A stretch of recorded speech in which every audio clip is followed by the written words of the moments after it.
Muy buenas tardes a todos, que el Señor les bendiga. Muchas gracias por aceptar la invitación y por participar en este momento, en esta conferencia que está a cargo del hermano Juan Valdés, que tiene por título Tierra Vieja versus Tierra Joven o Tierra Antigua versus Tierra Joven.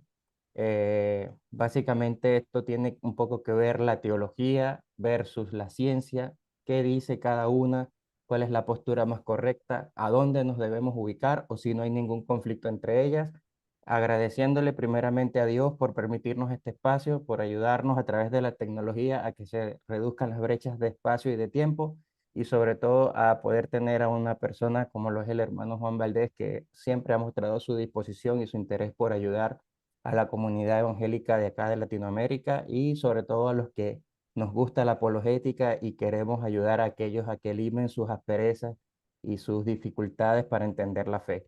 Hermano Juan, muchísimas gracias por aceptar la invitación, que el Señor les bendiga, esta es su casa, gracias por el tiempo, bienvenido. Amén, amén. Gracias, hermano Héctor.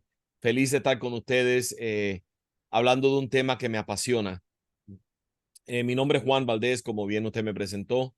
Soy doctor en apologética. Llevo más de 30 años trabajando tiempo completo en el ministerio, específicamente promoviendo la apologética por toda Latinoamérica, por Asia, en los Estados Unidos. Eh, Me encanta, me apasiona el tema, siempre ha sido mi pasión y Génesis ha sido una de las áreas a la que más tiempo le he dedicado por años y años y años. En este debate, en lo que es la tierra joven, tierra antigua, evolución teísta, todas las distintas opciones, he enseñado cursos enteros sobre esta materia. He leído y estoy familiarizado con las perspectivas de Hugh Ross, la perspectiva de William Lane Craig y su libro sobre el Adán histórico, las perspectivas que son bastante contemporáneas. Otra perspectiva de Andrew Locke, que es un señor de Hong Kong, de la Universidad Bautista de Hong Kong, que tiene otra perspectiva. Estoy familiarizado con Walton y básicamente conozco el debate bien a fondo. Y soy lamentablemente desde mi óptica, de la perspectiva minoritaria en el mundo apologético. Soy creacionista de Tierra Joven, no me avergüenzo por ello, no me arrepiento por ello, y solo me produce mucha risa cuando veo los comentarios de las personas que consideran que cualquiera que cree en una tierra joven pues es un ignorante, no sabe lo que está hablando, no ha leído, no entiende. Y bueno, eso es parte de la falta de humildad académica y la falta de conocimiento. Yo lo que sí les presento de entrada, hoy les voy a presentar el caso que yo considero que es un caso fuerte a favor de una tierra joven. Pero de entrada les digo que no podemos ser dogmáticos sobre este tema. No podemos ser dogmáticos de este tema porque la Biblia no te da fechas. La Biblia no te dice que Dios creó en el año tanto antes de Cristo. La Biblia no te dice que la tierra es joven o antigua. Entonces, no es un tema que debe dividir el pueblo cristiano. No ha de ser un tema divisivo entre nosotros, sino un tema en el que podemos tener desacuerdos.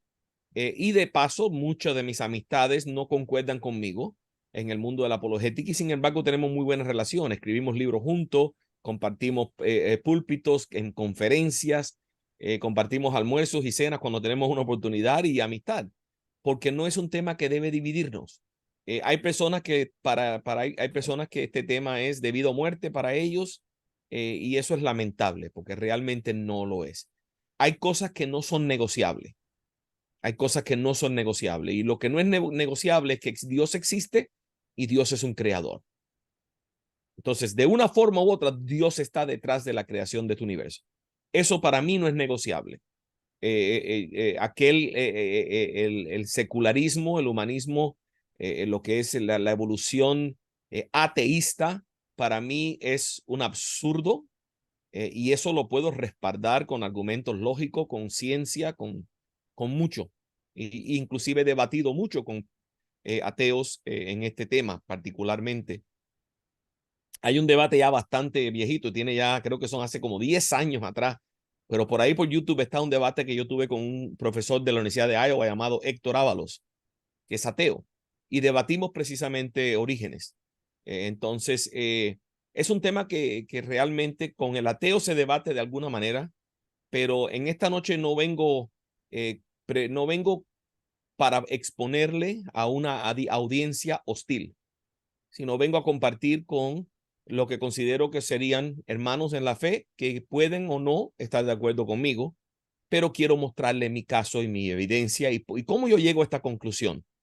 Y después vamos a tomar preguntas y respuestas para que usted pueda expresar su inquietud, retar algo que yo dije o simplemente hacer preguntas de algo que no entiende o que yo no cubrí, porque es un tema súper amplio que en unas 40 o 45 minutos de una presentación que les voy a hacer, no alcanza para tocar todos los puntos habido por haber.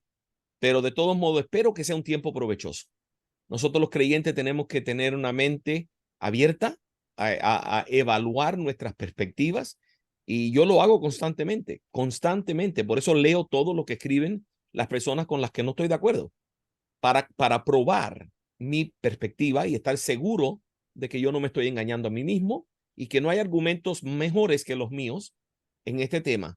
Y si los hubiese y descubro que yo lo que estoy en lo errado, pues sería el primero en decir, wow, me equivoqué, no es como yo pensaba. O sea, ¿por qué? Porque eso es humildad intelectual y académica que todos debemos de tener. Aquí nadie sabe todo. Aquí Amén. la mayoría no sabemos nada. Así es. Y parte de lo que uno aprende cuando saca un doctorado es eso, darse cuenta que uno realmente no sabe nada. Uno se especializa en un tema y hay, así todo, esa especialización apenas toca la superficie de lo que es una montaña de información que nuestra mente es incapaz de procesarla toda.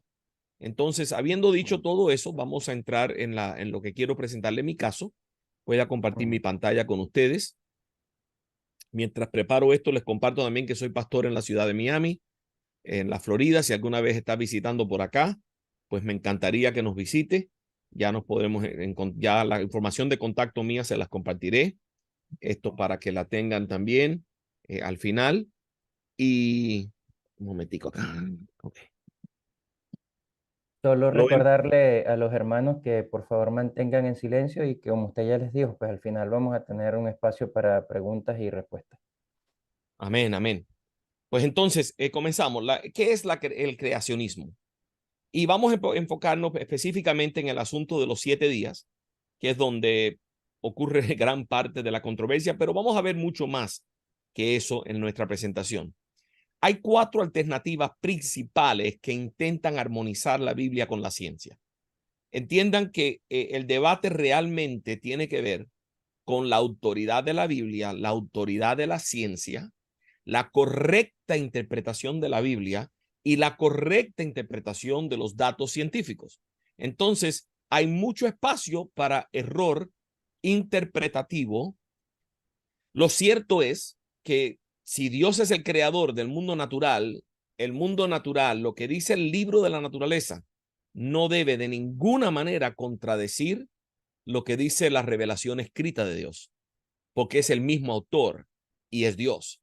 Entonces, claro, los intentos de armonizar parten ya sea de que la ciencia es cierta y tenemos que acomodar la Biblia a la ciencia, o la Biblia es cierta y tenemos que acomodar la ciencia a la Biblia, y eso es inevitable. Vamos a partir de un punto o del otro, pero lo que realmente estamos buscando es la verdad. Entonces, una perspectiva de las 4 es la evolución teísta. Dios crea, pero Dios usa la evolución en el proceso creativo. Y ahí a ese campo se ha añadido recientemente, acaba de recibir su membresía, metafóricamente hablando, William Lane Craig, que no era de ese campo hasta hace poco, pero ha pasado ahora al campo de evolución teísta. Y en el libro de El Adán histórico que escribe, pues queda bastante claro que esa es su postura. Básicamente, Dios existe, Dios es el creador, pero la evolución es cierta y es la forma en que Dios creó. Entonces tenemos otra perspectiva que es la creación progresiva, que es donde Dios inyecta en momentos claves información en el ADN. Dios guía el proceso evolutivo y ayuda cuando es necesario a hacer cosas buenas que sucedan dentro de los procesos naturales, y eso se amplía y se diversifica bastante por distintos autores que añaden y adoptan, perdón, distintos detalles o perspectivas. Está la creación de tierra antigua, que típicamente postula que los días de la creación son largos periodos de tiempo. Dios alegoriza la historia, entre comillas, tiene significado, pero no es su propósito ser un recuento correcto de lo que realmente pasó.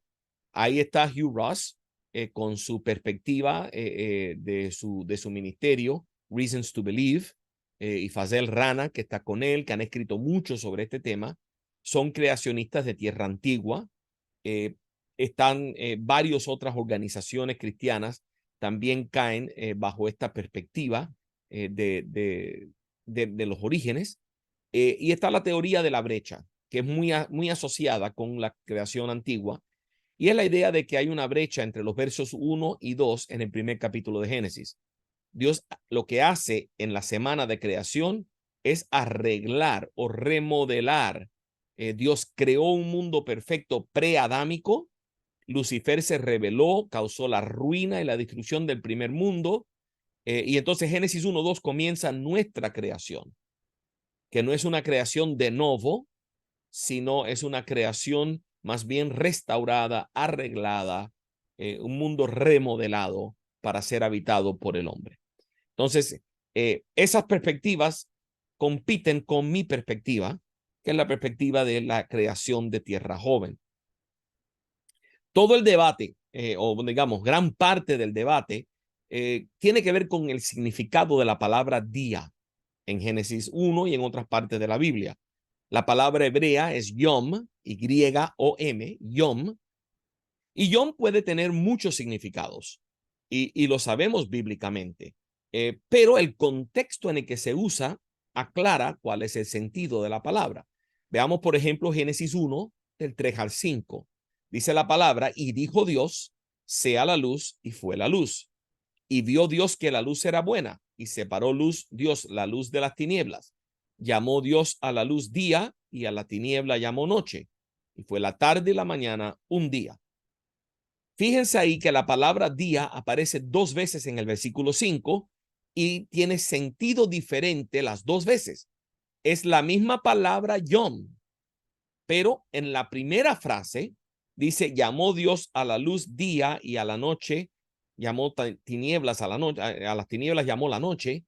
Obviamente ahí la palabra día se refiere a la parte del día que hay luz, que es no son 24 horas, es la parte diurna del día, y a la noche la parte nocturna. Ahora, sin embargo, cuando termina el versículo y dice fue la tarde y la mañana un día, ya ese día, ese yom, por el mismo contexto, está hablando de un día completo, un día de 24 horas. Consiste en la parte diurna y la parte nocturna, juntos se combinan para hacer un solo día. Ahora, la pregunta que quiero hacerles y quiero mostrarles, porque la palabra yom aparece mucho en el Antiguo Testamento, y entonces, ¿cómo se usa esa palabra fuera de Génesis 1? A partir de Génesis 2 y en el resto del Antiguo Testamento. Bueno, día con un número acompañándole aparece 410 veces, ya sea en plural o en singular. Tarde y mañana juntos, sin la palabra día, aparece 38 veces. Tarde o mañana juntos con día, 23 veces. Y día o noche con día, 52 veces. Entonces, todas las combinaciones posibles usando las mismas palabras que leemos en Génesis 1. Cómo se usa y cómo aparece. Ahora, ¿qué significado tiene? Por ejemplo, cuando vamos a día con número, siempre se refiere a un día ordinario. Cuando día, la palabra día es modificada por un número, día, primer día, segundo día, tercer día, cuarto día, el día 5, el día 6, el día 7. Cada vez que la palabra día es modificada con un número, se refiere a un periodo completo de 24 horas. Eso es consistente en todas las escrituras. Cuando la palabra tarde y mañana juntas aparecen, aunque no aparezca la palabra día, cuando esas frases aparecen juntas, se refiere a un día ordinario de 24 horas. En todos los casos. Cuando la palabra tarde o mañana juntos con día, ya sea la palabra tarde o la palabra mañana, junto a la palabra día que aparece 23 veces, siempre se refiere a un día ordinario. Y si aparece la palabra noche con día, que 52 veces sucede, siempre aparece como un día ordinario. Ahora, se usa totalmente en el Antiguo Testamento 2300 veces en el Antiguo Testamento la palabra Yom. Entonces, la pregunta que nos hacemos es ¿por qué dudamos de Génesis solamente? ¿Por qué dudamos solamente de Génesis? Porque la palabra la entendemos en todos los demás contextos, pero cuando llegamos a Génesis 1, queremos redefinir la palabra. Eso es algo con lo que tenemos que contender. ¿Y cómo presenta Génesis capítulo 1 la palabra Yom? Específicamente hablando de los días de la creación. Veámoslo, vamos a verlo rapidito, un resumen. Génesis 1, el versículo 5, y llamó Dios la luz día y a las tinieblas llamó noche. Y fue la tarde y la mañana un día. Versículo 8, y fue la tarde y la mañana el día segundo. Fue la tarde y la mañana el día tercero. Fue la tarde y la mañana el día cuarto. Fue la tarde y la mañana el día quinto. Fue la tarde y la mañana el día sexto. Ahora, fijémonos en la manera en la que la palabra Yom es en todos estos versículos modificada. ¿Cómo es modificada? La palabra día. Día, noche, tarde, mañana, un día. Tarde, mañana, segundo. Tarde, mañana, tercero. Tarde, mañana, cuarto. O sea, aparecen dos distintos modificadores para el Yom.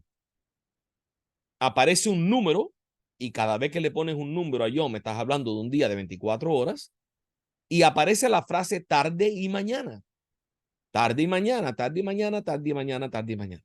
Entonces, tal pareciera que el autor de Génesis quería dejar muy en claro de que estábamos hablando de un día de 24 horas.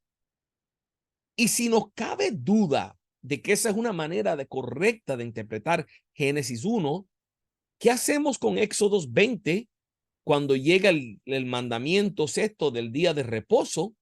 ¿Y qué dice ese mandamiento? Que en 6 días creó Dios los cielos y la tierra y en el séptimo día descansó. Y por eso nosotros tenemos que guardar el séptimo día. Entonces, en ese versículo te lo da como una semana de 7 días, 6 días de trabajo y un día de descanso. Entonces, el mismo autor interpretando el mismo concepto de la creación y dándonos a entender una semana. Yo creo que creamos o no en una tierra joven, yo creo que no hay lugar para discutir de que los días, según están escritos en ese capítulo 1, son días de 24 horas. Ya sea que algunos pensemos que sea alegórico, metafórico, que sea mito, historia, como dice William Lane Craig, que sea, ya sea la interpretación que le demos, no debemos de interpretar esto como algo distinto a un día de 24 horas, porque realmente los autores de la palabra no nos han dejado esa opción. Está bastante claro que lo que ellos querían decir. Ahora, cuando yo presento esto muchas veces, la primera pregunta que sale o el primer comentario que sale de la audiencia es, bueno, pero la Biblia no dice que para Dios un día es como 1000 años y 1000 años como un día. Y eso es una pregunta que surge y es una pregunta válida. Entonces, ¿qué dice esa pregunta? Que para Dios un día es como 1000 años. Eso lo tenemos en segunda de Pedro 3:8. ¿Cuál es la fórmula aquí? La fórmula aquí es que tenemos un día que es corto, 24 horas, para Dios puede representar un largo periodo de tiempo, de 1000 años. Entonces, ve, cada día puede ser un largo periodo de tiempo. No tiene que ser de 24 horas desde la óptica de Dios. Pero les propongo que eso no es lo único que dice ese versículo. Porque inmediatamente el versículo dice, mas, oh amados, no ignoréis esto, que para Dios un día son como 1000 años. Y luego dice, y 1000 años como un día.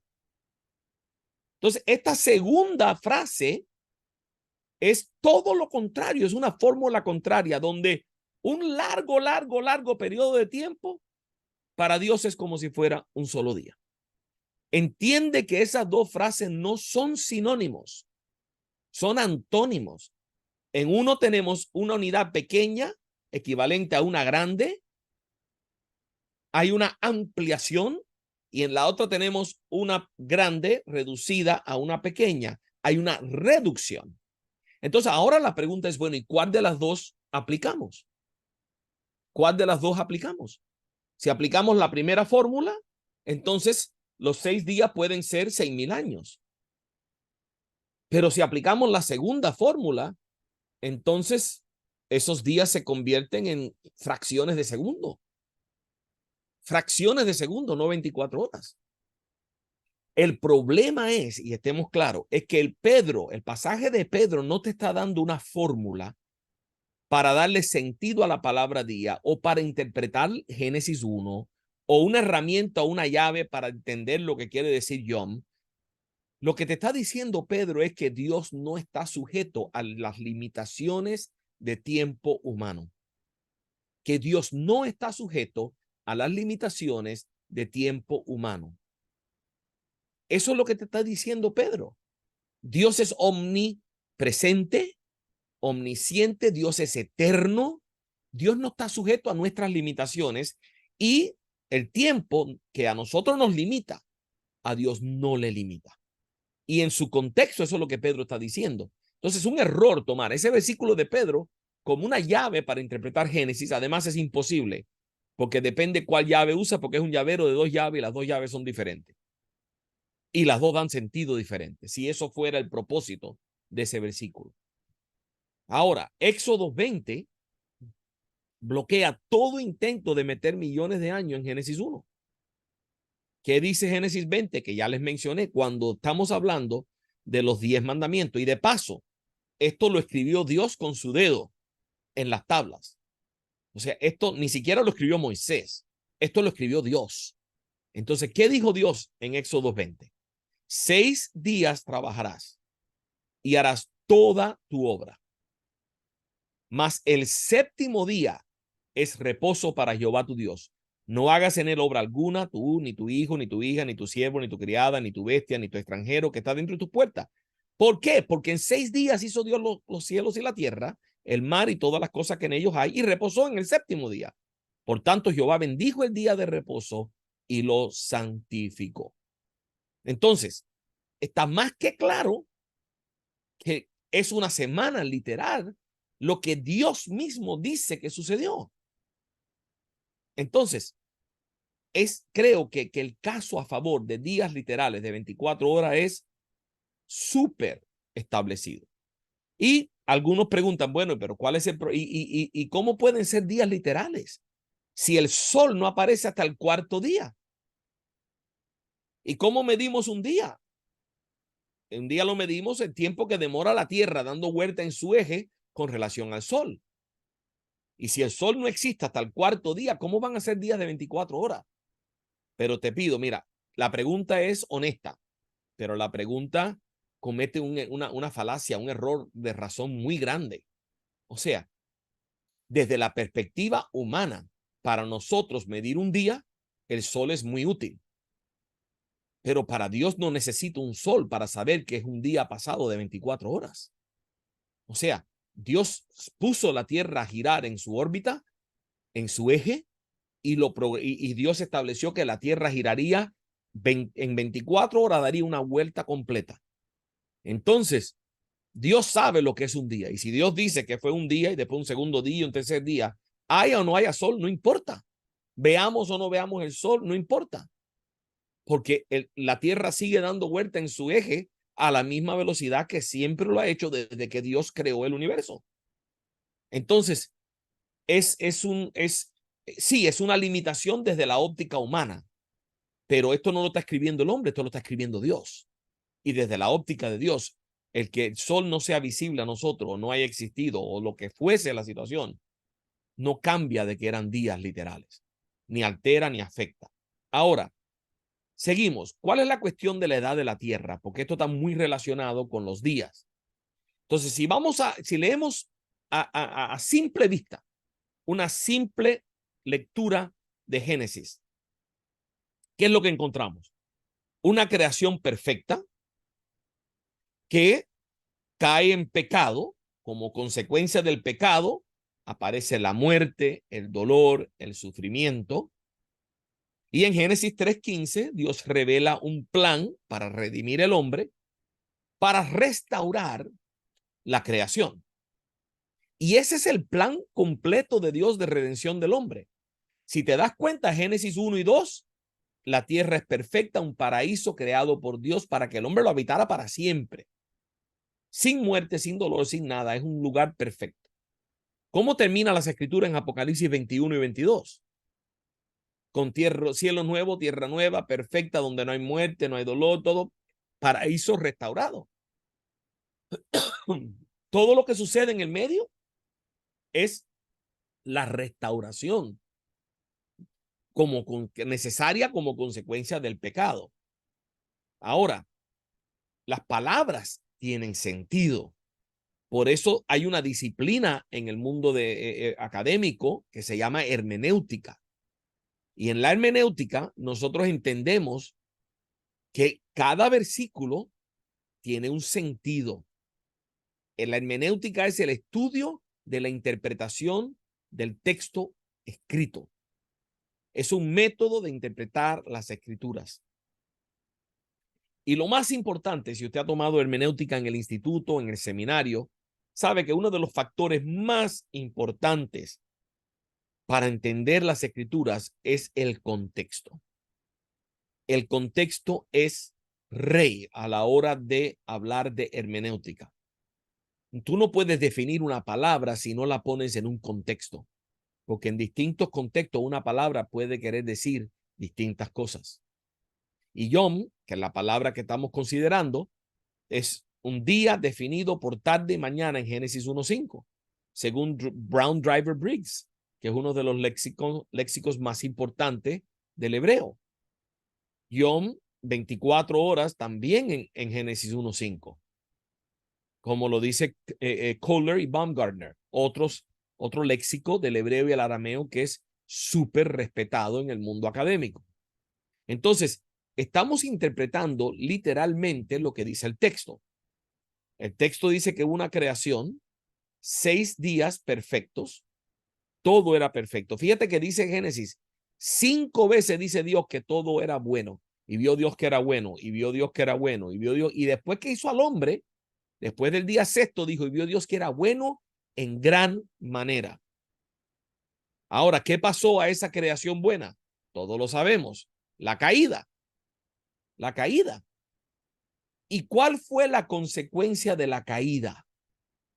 ¿Qué produjo la caída? ¿Qué fue lo que Dios había dado como un aviso para que no desobedecieran a Dios? El desierto, el día que comas del fruto, ¿qué va a suceder? De cierto morirás. Y Pablo lo dice a los romanos en Romanos 5, que así como el pecado entró en el mundo por un hombre y por el pecado la muerte, y la muerte se regó a todos los hombres porque todos pecaron. Ahí está claro en la palabra. ¿Qué produjo la caída? Muerte. Entonces, si nos separamos de esta perspectiva, y de paso usted le puede pedir a 500 personas que lean Génesis 1 y Génesis 2 y Génesis 3, que lean todos los pasajes hasta la caída y te digan qué es lo que quiere decir el autor de ese texto, todo el mundo te va a decir que esto es lo que quiere decir, literalmente. Ahora, que hayan otros sentidos, que quizás aquí hay algún lenguaje retórico, alguna metáfora, alguna alegoría, etcétera, ok, pero el sentido del texto literal en su contexto, lo que Dios estaba tratando de comunicar y que lo confirma Pablo a los romanos, es que había una creación perfecta, luego el hombre cae y como consecuencia de su caída, la muerte. Ahora, si nosotros miramos esto desde la perspectiva de una tierra antigua, o sea, donde los días no son días literales y la creación tiene millones de años de existencia. Entonces, ¿cómo interpretamos este pasaje? Tenemos el punto de la creación, pasan millones, para no decir miles de millones de años antes que aparece Adán y Eva en el escenario, porque de paso, cuando se postula una tierra antigua, generalmente, casi sin excepción, es para crear una ventana de tiempo, un margen de tiempo, un parámetro de tiempo que permita el proceso lento de la evolución humana. Entonces, esa es en parte la razón por la cual tenemos que volver atrás miles de millones de años para dar tiempo al proceso evolutivo. Entonces, supongamos que es cierto que así sucedió. Tenemos millones de años, aparece por fin Adán y Eva después de un largo proceso. Luego Adán y Eva caen en pecado, vamos a decir que eso es cierto. Ahora, ¿cuál es el problema aquí? Que por miles y millones de años ha habido muerte. Porque todo el proceso evolutivo es un proceso de muerte. De probar y errar y morir y defectos y morir y reproducción, o sea, dañada y morir y morir y morir. Donde solamente va sobreviviendo un poquitico, un poquitico. Todo lo demás muere. Entonces, si hay tanta muerte antes de la caída, entonces, ¿cuál es la consecuencia de la caída? La caída no tiene ningún efecto. Ningún efecto. Cuando Dios le dice a Adán y Eva, el día que coman del árbol, de cierto morirán, lo único que Adán y Eva le dicen, Señor, pero todo el mundo va a morir. Si no, esa es la historia no es nuestra. Nuestros padres murieron, nuestros abuelos murieron, nuestros antepasados murieron. Todo el mundo muere. ¿Te das cuenta que la consecuencia de la caída es la muerte del ser humano? Ese es el castigo. El ser humano era diseñado y fue diseñado por Dios para vivir para siempre. Pero por causa del pecado, perdió esa inmortalidad e introdujo mortalidad en la creación. Pero si nos separamos de la óptica de una creación joven, de una tierra joven, de los miles de años nada más, y volvemos a los millones para acomodar la evolución, entonces estamos proponiendo una teoría o una perspectiva, un paradigma donde tenemos muerte antes de la caída. Incluso, y eso es un problema reconocido por los teólogos. William Dembski, el famoso científico y proponente de diseño inteligente, que lo conozco, un hombre muy respetado, muy querido en el mundo evangélico, él escribió un libro que se llama El fin del cristianismo, pero no es el fin en el sentido de que se va a acabar el cristianismo, sino el propósito. Y en ese libro, él trata de resolver este conflicto de la muerte, la evolución, la creación, todos estos asuntos. ¿Y qué dice él? Bueno, quizás como Dios sabía que Adán y Eva iban a caer, pues ya la muerte era parte de la creación y cuando ellos caen, la culpa cae sobre ellos retroactiva. Eso no es lo que dice Pablo en Romanos 5. Eso no es lo que dice Pablo en Romanos 5. Y hay otro problema.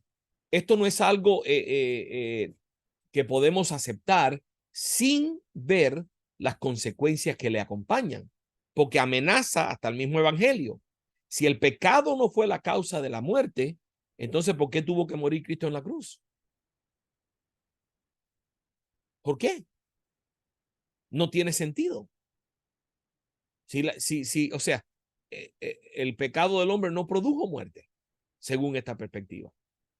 ¿Qué dice Génesis 1:31? Y vio Dios que todo lo que había hecho, y he aquí que era bueno en gran manera. Hay dos maneras de interpretar esto. Tierra antigua, millones de años de muerte y ruina, era bueno en gran manera, o una creación perfecta donde no hay muerte, es buena en gran manera. Yo no sé ustedes, pero me parece que cuando Dios dice en Génesis 31 que él y mira su creación después de haber terminado el reino vegetal, el reino animal, los seres humanos, los astros, después de terminar todo, dijo, wow, esto es bueno en gran manera. Me parece que estaba hablando de un mundo perfecto donde no había muerte. Me cuesta trabajo pensar que Dios llamaría a ese mundo perfecto el mundo de millones de años de muerte y de ruina. me parece. O sea, crea un grave problema. ¿Y qué de las genealogías? La gente dice, bueno, es que las genealogías tienen grandes brechas. Yo no sé si usted ha leído la genealogía de Génesis 5, pero ahí no hay brechas. O sea, esas genealogías son diferentes a la genealogía típica, porque ahí tenemos cuándo nace la persona, cuándo la próxima persona en la línea, en el tiempo de línea nace, cuánto tiempo vivieron y cuándo murieron. O sea, no hay espacio por haberse olvidado de una familia o de dos o de tres, mucho menos de millones de ellas, porque ya no son brechas entonces. Fíjate cómo funciona la línea de tiempo de Génesis. Adán vivió 930 años, pero antes que Adán muriera, 56 años antes que muriera Adán, nació Lamec. Lamec vivió otra 800 y tantos años, pero antes que muriera Lamec, 600 años antes de morir Lamec, ya había nacido Noé. Te das cuenta que hay un overlap. O sea, las genealogías no son del punto A al punto B y del B al C, sino de la A a la F, y por ahí después viene la A, la B a la C, y no hay lugar para crear esos vacíos. Hay un año nacido y un año de muerte, pero también el año en que nació la generación siguiente, para que no haya un lapso de esa manera. Y cuando entendemos esa genealogía, vemos que de hoy, desde el día de hoy hasta Jesús, mirando retrospectivamente, han pasado unos 2000 años desde que Jesús estuvo aquí en la tierra. Si regresamos de Jesús hasta Abraham, genealógicamente son otros 2000 años. De Abraham hasta Adán, otros 2000 años. Entonces, de Adán a hoy, al hombre moderno de hoy, hay por un promedio de unos 6000 años. Pero fíjate que no te estoy diciendo que la tierra tiene 6000 años. Te estoy diciendo que hace 6000 años que Adán apareció en la tierra. Si creemos que las genealogías de la Biblia son ciertas, si creemos que las genealogías de la Biblia son correctas, que la Biblia no contiene errores, yo propongo, o mi postura es muy claramente definida como que yo considero que la Biblia es inerrante. Es la palabra de Dios inerrante. Entonces yo no acepto errores en las escrituras, porque si Dios es el autor y la Biblia tiene errores, entonces Dios es el que se ha equivocado. Dejaría de ser Dios. Yo creo que la inerrancia de las escrituras va íntimamente conectado con la inspiración de las escrituras y el hecho de que Dios es el autor.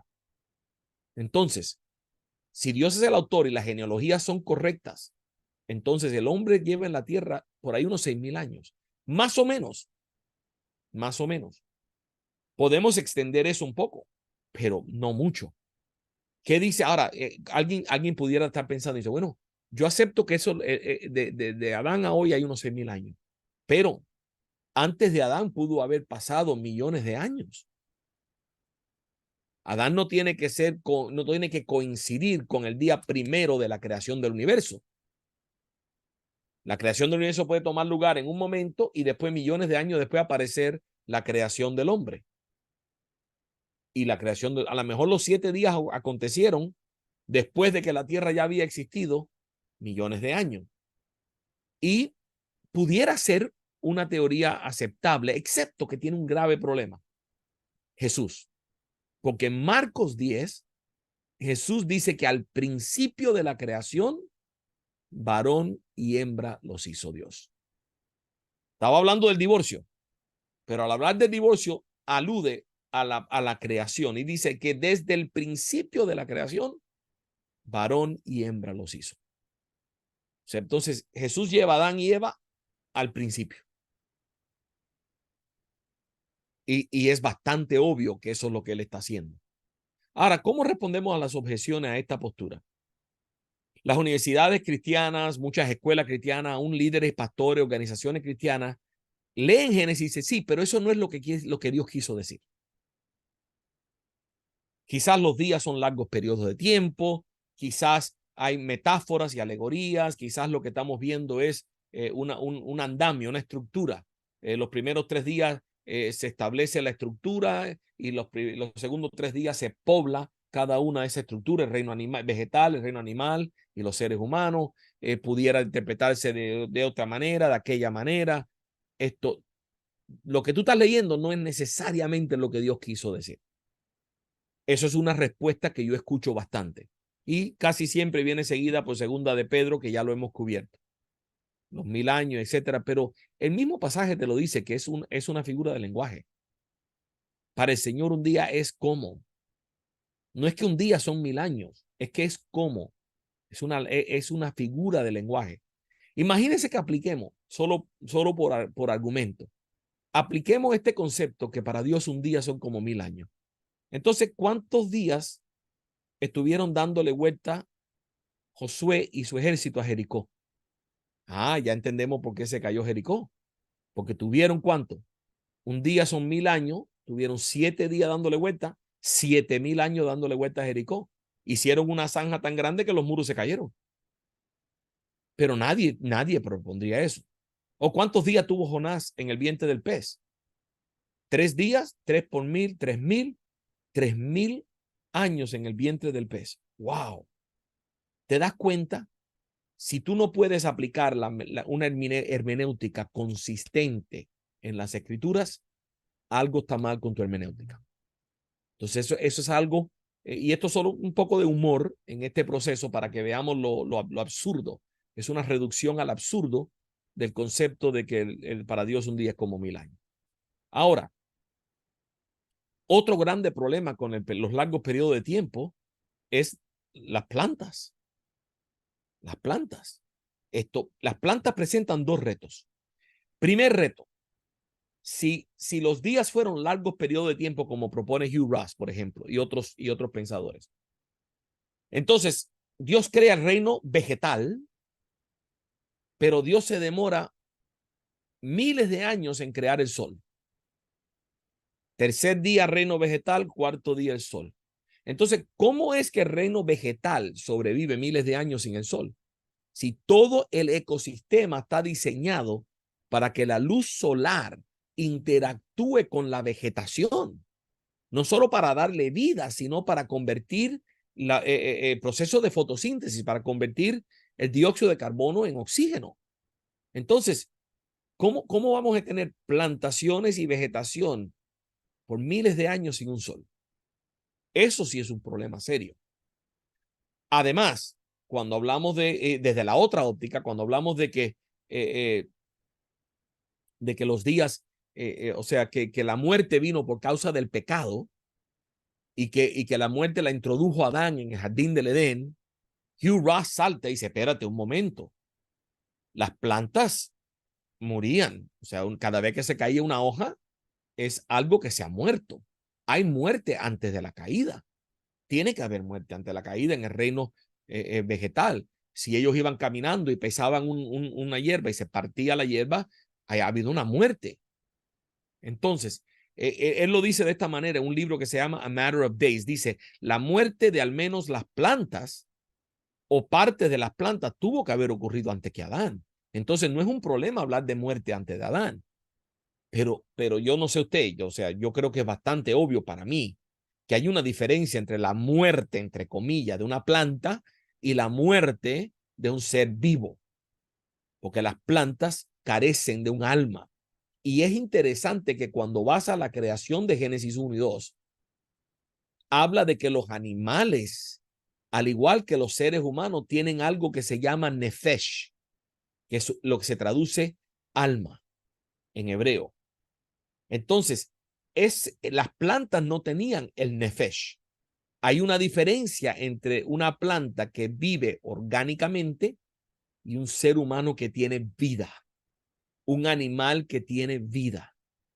Entonces, sí, yo no tengo problema con que hubo muerte en las plantas antes que Adán, pero la muerte humana, la muerte de seres con nefesh, con alma, eso fue consecuencia del pecado.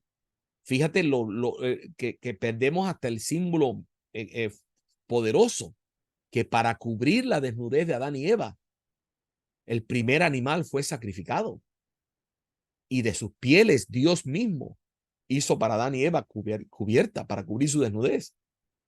Hubo sangre derramada para cubrir la vergüenza de Adán y Eva. Ese fue el primer animal sacrificado por consecuencia del pecado de Adán y Eva. Entonces, si aceptamos todo este concepto de los millones de años y la evolución llevando hasta Adán y Eva, entonces todo eso se pierde. Además de que el texto no se puede leer de una manera coherente para que encaje con ese concepto de una teoría evolutiva, de una evolución teísta. Ahora, ¿y qué de la teoría de la brecha? La teoría de la brecha dice que en el principio Dios creó los cielos y la tierra, y luego dice en el versículo 2 que la tierra estaba desordenada y vacía. Ah, pero hermano, usted no se da cuenta. Dios no crea las cosas desordenadas.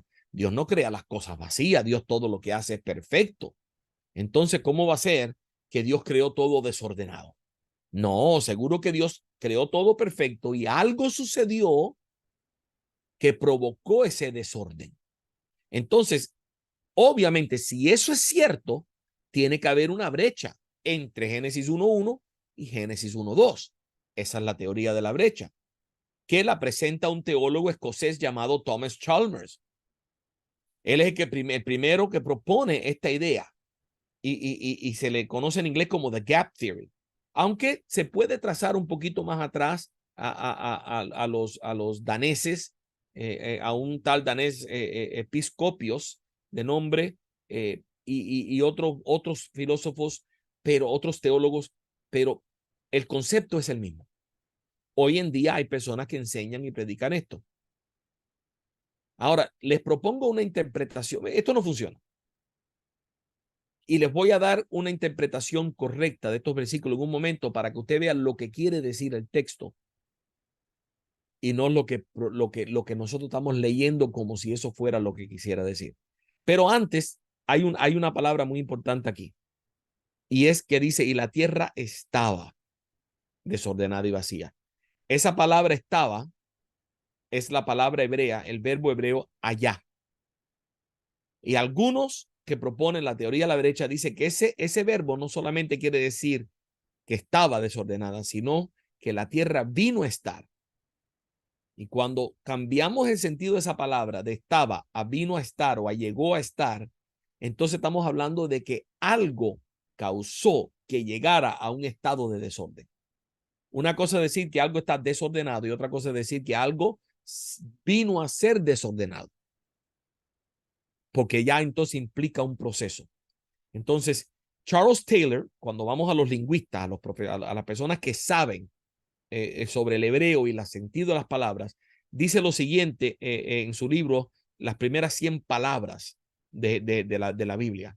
Es verdad que la palabra a veces quiere decir vino a estar, pero A, tal traducción es rara, o sea que casi nunca ocurre, y B, cuando significa vino a estar, es normalmente precedida por una preposición que no aparece en el texto de Génesis 1.2. O sea, él te está diciendo, lingüísticamente hablando, no cabe esa interpretación en Génesis 1.2.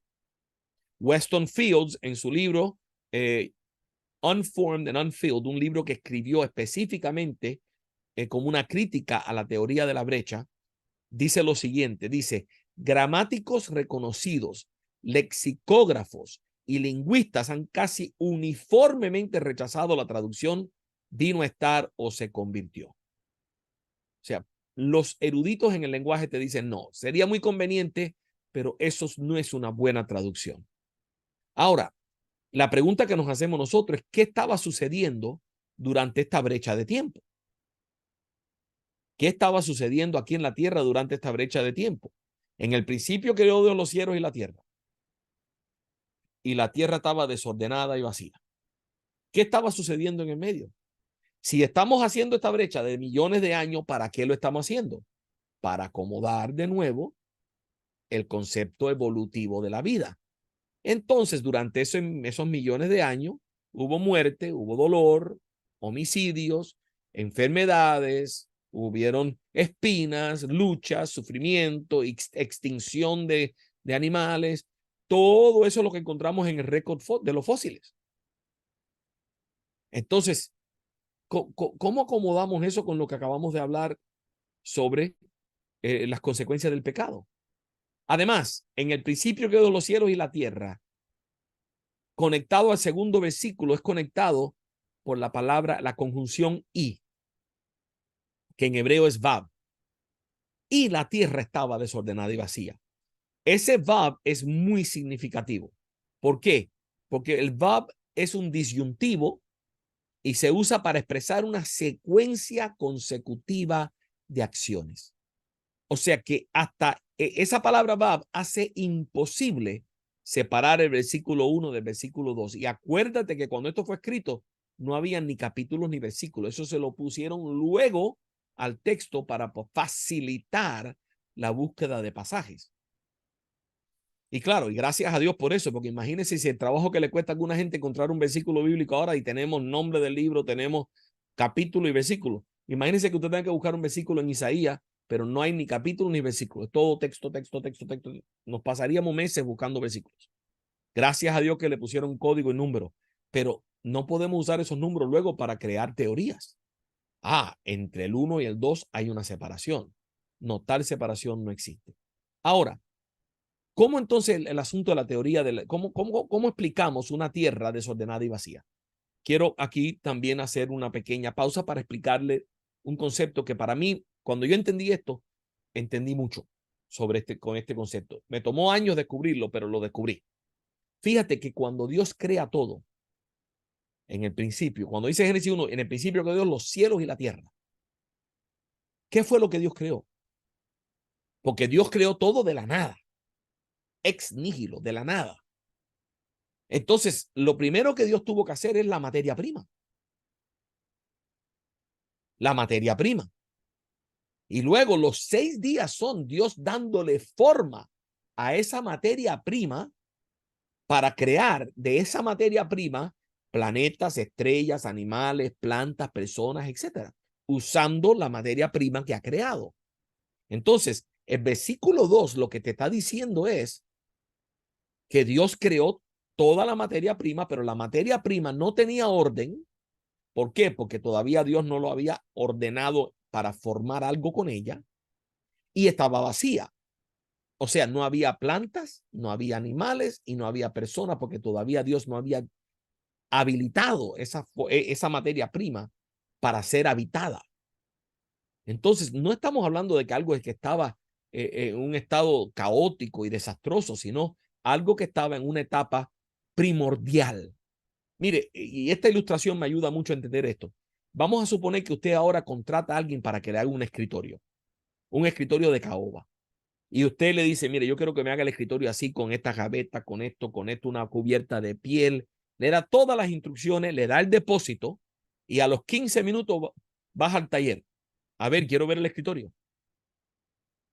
¿Qué vas a ver en el taller? Vas a ver una pila de madera de caoba, vas a ver clavo, vas a ver goma, vas a ver un rollo de piel, vas a ver los materiales, pero no vas a ver un escritorio. Ahora, regresa en una semana o 2 y vas a ver cómo todos esos materiales se le dio forma para crear un escritorio, gavetas y todo lo que va con un escritorio. Entonces, lo que Génesis 1:2 describe es la pila de madera, los materiales, la goma, los clavos. O sea, Dios crea la materia prima y luego la forma en planetas, estrellas, animales, plantas. Entonces, ese versículo no necesariamente dice que ha pasado algo que trajo destrucción a la tierra. No, ese versículo habla del estado no ordenado y todavía no lleno de vida, pero hacia ahí vamos. Entonces ahí no hay necesidad ninguna de una teoría de brecha. Además, no es bíblico. La Biblia no habla de una primera creación antes preadámica. La Biblia no habla de una creación preadámica. La Biblia empieza con Adán y luego te compara a Jesús como el segundo Adán. El primer Adán vino y hizo esto, el segundo Adán vino y lo arregló. ¿Dónde está esa creación anterior? No, pero es que el diablo cayó y seguro que el diablo fue el que destruyó todo. Sí, la caída del diablo sucedió, pero yo creo que cuando vamos al texto bíblico y leemos los 2 pasajes que tienen que ver con la caída de Satanás, Dios le pregunta y Dios le dice, tú te paseabas en los jardines. ¿De qué jardines está hablando? Para mí la caída del enemigo fue ya después de la tierra haber sido creada. Es que el enemigo cayó. ¿En qué momento cayó? No sabemos. Yo pienso que fue después de esa primera semana, después que el hombre celebró su día de descanso y el hombre comenzó a vivir y a llenar la tierra. O sea, en algún momento ahí el enemigo cae. ¿Y qué hace? Se propone entonces hacer caer al hombre. Y quizás por el árbol del bien y del mal que había pasado Adán y Eva muchas veces sin ni siquiera mirarlo, ahora el enemigo se para allí y le chifla. Oye, ven, mira, quiero enseñarte algo. Y crea la tentación y la caída. Y tiene sentido si lo piensa que la caída, y no estoy siendo dogmático para nada porque la Biblia no te dice cuándo, pero podemos atar los cabos y leer entre líneas y entender que tiene sentido que Adán, que el enemigo hubiese caído después de la creación del hombre, por causa de el hecho de que el hombre es creado a la imagen de Dios. Eso pudiera provocar en el enemigo sentirse yo soy superior al hombre y por qué Dios no me reconoce. Y, cualquier cantidad, no vamos a seguir por ahí porque eso es todo especulación. Pero a lo que voy es que no necesitamos apelar a la caída de Satanás para explicar la destrucción de un planeta que luego Dios tiene que arreglar para entonces crear a Adán y Eva. Eso es demasiado añadidura a lo que la Escritura dice, que la Escritura ni siquiera te da la oportunidad de añadirlo. Entonces, algunos problemas con la teoría de la brecha. La teoría presupone muerte antes que haber pecado. Incluye el bueno en gran manera de Génesis 1:31. En él incluye muerte y destrucción. Habla de una recreación que no se menciona en ninguna parte de la Biblia. Contradice las palabras de Jesús de que Adán y Eva fueron creados en el principio. Hay otro problema. La teoría se ve obligada a tratar el diluvio de Génesis como un diluvio local. La teoría apoya las falsas interpretaciones de la ciencia, etcétera, etcétera. La teoría de los días edades también es un problema. Esa teoría es que cada día son millones de años y ya le hablé de algunos de los problemas. Uno de ellos siendo día 3, plantación y vegetación, millones de años luego un sol. Eso no funcionaría. Ese es uno de los muchos problemas que hay con esa perspectiva. Y tenemos un día con número, como dije al principio, modificado por tarde y mañana. Tenemos Éxodo 20, que Dios dice que él mismo escribe con su dedo que en 6 días creó la tierra y el séptimo descansó. Por eso tienen que guardar el séptimo día los hombres. Marcos 10, tenemos la palabra de Jesús de que en el principio creó a Adán y Eva. Todo esto es una lista de razones por la cual podemos estar confiados de que lo que Moisés escribió es lo que Dios quiso comunicar en Génesis. La idea de que una tierra antigua se basa en una perspectiva errada de la evidencia científica. Hay muchísima evidencia en apoyo de una tierra joven, muchísima. Dr. Russell Humphreys dice, yo calculo que probablemente hay varios cientos de procesos que se pueden usar para tener una idea de la edad de la tierra. Solo una docena, como mucho, de estos procesos parecen indicar miles de millones de años. El 90% de estos procesos indican fechas mucho menos que billones de años. Déjame darle algunos y ya vamos a terminar y tomar preguntas y respuestas. Por ejemplo, las galaxias se enrollan demasiado rápido. Se supone que tiene 10.000 millones de años y eso sería imposible, ya que se hubiera convertido en un disco. Nosotros vivimos en una galaxia espiral. La galaxia espiral se caracteriza porque el centro gira más rápido que los brazos de afuera. Entonces, eso eventualmente crea un colapso. Si el universo tuviera más de 10.000 millones de años, como postulan, ya se hubiera colapsado nuestra galaxia. Otro argumento, no hay suficientes remanentes de supernovas. Solamente hemos podido observar unas 200 en nuestra galaxia y eso es, cuando calculamos el tiempo que demora producirse, estamos hablando de 7.000 a 14.000 años nada más. Otro argumento, el fondo del mar acumula fango demasiado rápido y sabemos y lo podemos medir. Cada año es depositado al fondo del mar 20 billones de toneladas de fango en todo el océano, se calcula. Pero de ahí va saliendo solamente 1 billón de toneladas al año a través del movimiento de los platos tectónicos De ese 20 billones, un billón es removido anualmente. Es decir, cada año vamos aumentando 19.000 millones de toneladas de fango. Entonces, si la Tierra fuera antigua, como dicen, de miles de millones de años, ya no tuviéramos océanos. O sea, la edad máxima basado en lo que hoy observamos de la Tierra son 12 millones de años. No estoy diciendo que la Tierra tiene 12 millones de años, estoy diciendo que eso es lo máximo que pudiera tener basado en el fango acumulado. Otro argumento, el mar no es lo suficientemente salado. Sabemos que el sodio es depositado en el mar a la medida de 450 millones de toneladas por año. Y sabemos que por el proceso de evaporación, el 27% sale. Es decir, el 73% se queda. Si vamos a medir la cantidad de sal que tiene el océano en este momento, la edad máxima de la Tierra sería 42 millones de años, no miles de millones de años. De nuevo, no estoy diciendo que tiene 42 millones, te estoy diciendo que eso sería el máximo que pudiera tener. El campo magnético de la Tierra se está perdiendo energía demasiado rápido. Pierde la mitad de su energía cada 1454 años. Perdió energía más rápido durante las reversiones del diluvio de Génesis. Y por eso podemos calcular que la edad máxima de la Tierra son 20.000 años. Si fuera mayor que eso, ya no tuviéramos el campo magnético que tenemos hoy. Sería imposible. Otro descubrimiento reciente es que hemos encontrado materia orgánica en los huesos fosilizados de los dinosaurios. Y se supone que los dinosaurios tienen 65 millones de años de haber sido extintos. ¿Cómo encontramos materia orgánica todavía en esos huesos? Sabemos que la materia orgánica en las mejores condiciones de laboratorio, como mucho pudiera conservarse 10.000 años, como mucho. Y estamos encontrándola en huesos que se supone que tienen 65 millones de años. Les propongo que esos huesos no tienen 65 millones de años. ¿Y qué de la agricultura? Vamos a decir que el hombre estuvo 185.000 años en la Tierra, según la teoría de la evolución, antes de descubrir que podía cultivar la Tierra. ¿Serio? ¿En serio pensamos que pudo el hombre habitar la Tierra por 185.000 años sin cultivarla y sin ni siquiera descubrir lo que era el cultivo de la Tierra? Porque solamente hace unos 10.000 años atrás que se comenzó a cultivar la Tierra. Y eso lo sabemos porque los antropólogos y los arqueólogos lo han encontrado. ¿Y qué de la historia escrita?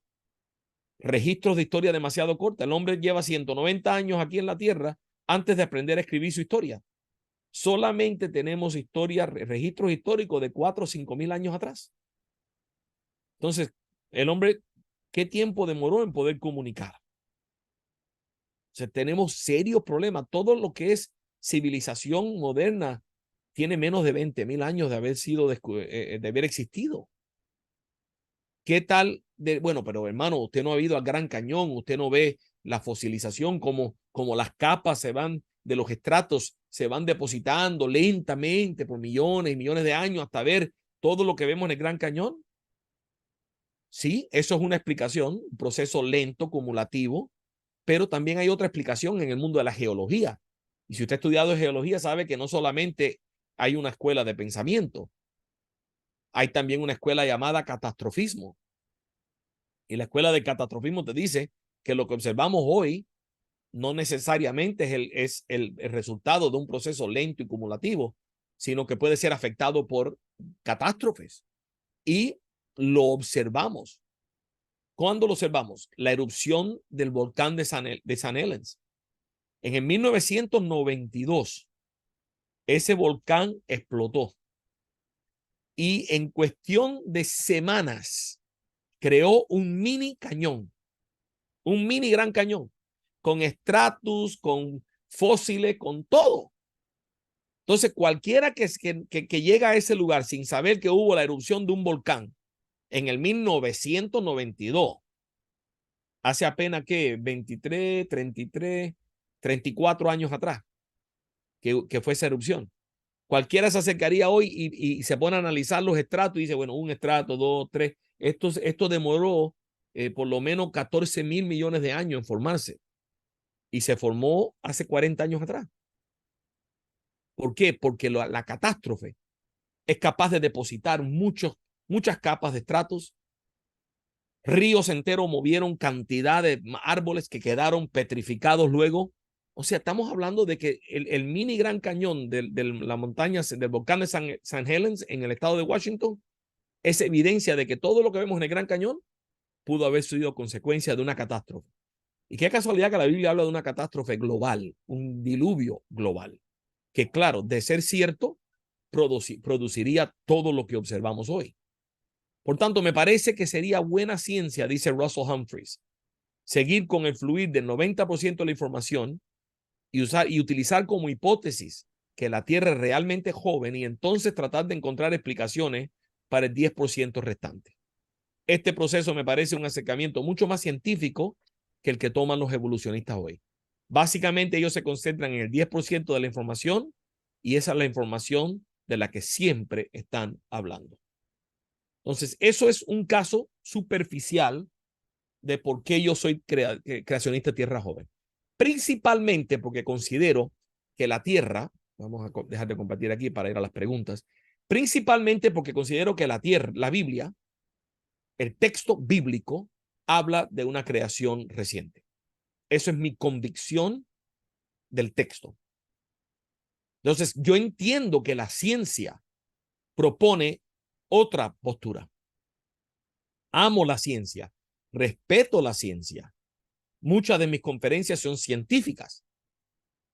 Me encanta la ciencia, pero a la hora de valorar las dos evidencias, yo prefiero errar para el lado de las escrituras que para el lado de la ciencia.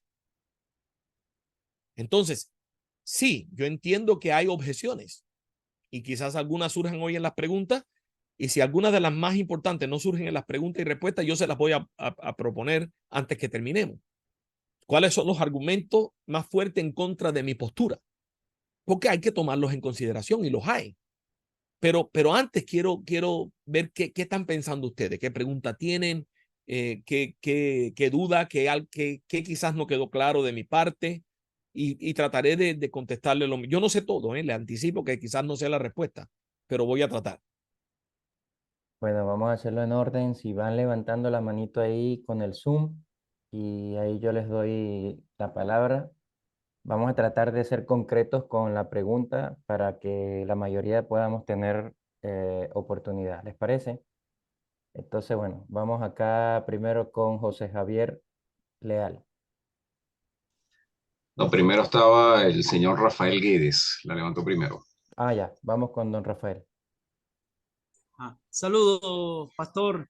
Dios me lo Bendiciones. bendiga. Mire, dos preguntas rapidísimo. La primera, ¿sería descabellado imaginarse que Génesis 1.1 es la creación inicial de todo el universo y ya en el versículo 3 o en el versículo 2 el Señor pone la mirada en la tierra y comienza a prepararla para darle para albergar la vida? Digamos, es como, por ejemplo, otro planeta como Júpiter, Saturno, que no están preparados para la vida. Esa es la primera. La segunda, yo llegué a la Tierra joven a través de la serie de libros Creación y Ciencia del Instituto para la Investigación de la Creación. Quería preguntarle si sabe de este instituto, si han seguido publicando material, han renovado material, o en todo caso, ¿qué material actualizado existe que se pueda estudiar sobre la Tierra joven? Gracias. Muchas gracias por las dos preguntas, muy buenas. La primera, yo no creo que cuando leemos lo que sucede en el capítulo 1, podemos decir que Dios solamente está concentrado en la tierra. Porque en el capítulo 1 Dios habla de crear, separar las aguas, crear las estrellas, crear el sol. O sea, y todo eso es fuera de la tierra. Entonces, incluido en el capítulo 1 de Génesis, tenemos la creación de todo lo que es fuera del planeta Tierra. Entonces, no podemos empezar diciendo, bueno, creó todo y entonces Génesis 1, después del versículo 3, empieza solamente a trabajar en la tierra. Si no mencionar el sol, las estrellas y todo lo demás, entonces quizás pudiéramos hacerlo. Pero incluido en el capítulo 1 están la creación de los astros. Entonces, no me parece que sería factible si vamos a manejarnos solo por el texto. Y en cuanto a esa serie del Instituto de Investigación de Creación, en inglés ICR, el Institute for Creation Research, ese ministerio sigue vigente hasta el día de hoy. Esos libritos que usted leyó fueron lo que me formaron a mí cuando yo tenía 16, 15, 16 años, que empecé a debatir esto con mi profesor de biología en la escuela secular que yo asistía, y mi pastor me prestó 10 libritos pequeños, que era una serie de ellos, que me parece que es a lo que usted alude, donde cada uno trataba con algún concepto de esto que hemos visto hoy, escrito por científicos. Y eso para mí fue maravilloso, porque cuando yo presentaba los argumentos en clase, no eran capaces de refutarlo el profesor, porque era ciencia. Le estaba dando datos científicos que chocaban con lo que él me estaba diciendo. Esto, lamentablemente, esa serie de 10 libritos se dejó de publicar, y nunca la han vuelto a publicar. Tendrían que actualizarla hoy con todo lo que ha surgido, pero yo conozco muy bien el presidente ahora, Randy Geluza, de esa organización, y le voy a proponer que los editen y los vuelvan a publicar actualizados. Eso sería maravilloso, esa serie, hermano Rafael. Esto para mí me cambió la trayectoria, y me lanzó al Ministerio de Apologética esos libritos. Gracias. Fue de mucha bendición. Gracias a usted, hermano. Y también le recomiendo Respuestas en Génesis. Tiene muchos artículos escritos por biólogos, paleontólogos, geólogos, científicos. Si tú no eres un científico, tú no vas a escribir ni un artículo para ellos. O sea, todo es ciencia. Ahora, la gente se burlan del ministerio porque no les gusta a la conclusión que llega. Pero son científicos llegando a conclusiones científicas basadas en datos científicos y que corresponde con lo que dicen las escrituras. Entonces, que no nos guste es una cosa, pero no menospreciemos la labor de serios eruditos científicos escribiendo. Muchos buenos recursos en Respuestas en Génesis también. Yes. José Javier. Hermosa exposición de esto, un mundo maravilloso que muchas veces desconocíamos. Doctor Juan, muchas gracias. Gracias. Hay varias preguntas que tengo, ¿no? Hay una parte que Aarón, cuando estaba con Moisés, dice que se detuvo el sol. Verdaderamente, eso es un hecho donde la misma NASA, con datos específicos, tuvieron que conseguir para un satélite, que es un hecho verídico, donde verdaderamente no se detuvo el sol, sino que se detuvo la Tierra. Pero ese hecho nosotros lo vemos en este tiempo porque tenemos más eventos o más científicos preparados para que pudieran demostrar como un hecho como este. Lo que a mí me llama mucho la atención con el libro del Génesis, que no podemos leerlo o interpretarlo desde el punto de vista únicamente cronológico, porque si lo vemos así estaríamos errando en lo que Dios estaría plasmando desde un principio de cómo fue el proceso de la creación, por esa brecha histórica que usted estaba hablando. Entonces, la pregunta que yo quiero hacerle, verdaderamente el cálculo que se puede hacer de esa brecha histórica, ¿están haciendo estudios actualmente para poder determinar en eso o solamente está en estas hipótesis que yo sé que usted estaba comentando a continuación? Ok, vamos a empezar desde el principio. El pasaje el libro de Josué donde el sol se detiene, eso es un misterio, y es un milagro. Ahí no hay una explicación natural ninguna para eso. Eso es un acto milagroso, de los milagros más grandes que la Biblia contiene. Y no tenemos ni remota idea cómo Dios lo hizo, pero lo hizo. Ahora, te aclaro algo que es un error muy común. Toda la idea de que la NASA verificó eso es falso. O sea, se ha escrito, aparece en libros, aparece en las redes, aparece en todas partes, pero la NASA nunca ha hecho ninguna investigación buscando un día perdido y que encontró la sombra que retrocedió, más el día esto y lo otro, y aparece. No, eso es todo fantasía. Lamentablemente la gente inventan y los demás se lo creen. O sea, eso no niega que sucedió el milagro, pero no podemos apelar a esa explicación porque no es cierta. Y las personas, los escépticos, saben que eso no es cierto. Entonces, para que estemos todo claro, eso nunca sucedió de la NASA. Ahora, de ahí pasaste a el tema de la brecha. Primero, yo no estoy de acuerdo contigo de que la Biblia no se puede, Génesis no se puede ver cronológicamente. porque Génesis precisamente te da una cronología del día 1 al día 6 y luego el día de descanso. De que esa cronología no corresponde con la ciencia moderna hoy, es cierto. La ciencia moderna hoy propone una explosión donde todos los planetas son creados, inclusive el Sol y la Tierra, y luego la Tierra se va calmando, enfriando hasta que puede desarrollar vida en ella. Cuando tú lees Génesis 1, Dios crea la Tierra y luego crea todo lo demás. Entonces el orden no es el mismo. Ahora, yo propongo que sí se puede leer tal como lo dice Génesis.